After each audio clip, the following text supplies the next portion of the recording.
limit ng balat no. Ano yung basok mo yun na, kaya di pa ito balat no. Pero mistik ka nato kayo. Pero sige tagat-tag, kung ito masinso, yun ang pag magbatag-balak pa ng sansay.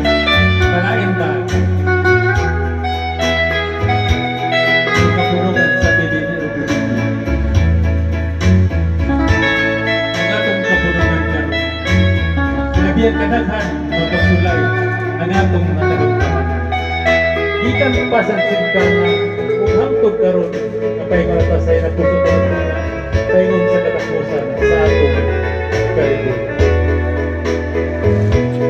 Daghan ang mga tao nagikan sa nilang dati nere-diri sila sa silangan.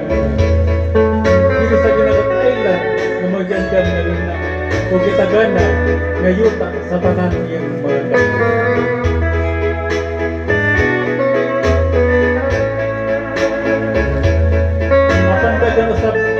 Ng mga tao na niyari lang din, aron lang sila magtago.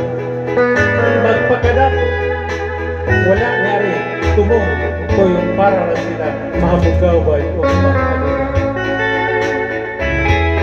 Narasay mga tao na tinuray yun na niyari din sa mga kailan. Nagtukik, nagantos, nagsakripisyo, bukod sa pagsalig o pagtuo, galing na prinsipyo o parugan. Kaya di pangita ng katawan sa Pilipinas Diyos, Divine Master of Spirits.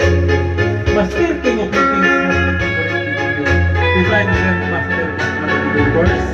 May pagsalig, may prinsipyo, bukod ng pagsalig ito, pit, trust, and discipline.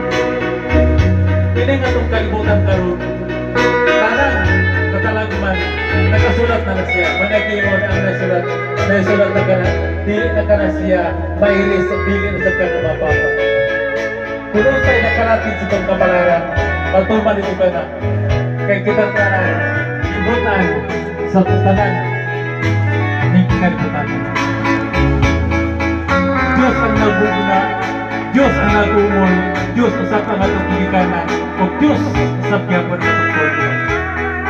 Kita kasalatin man kita gikan, magkabili na kita ng kalimutan, kung makailan na kakunsikin sa kakanato, karon kung sa umaabot. Ini nga itong kalaminan karon. Kaya itong pandemya, kung sa mga katalag mga trahedya, adun na itong katapusan.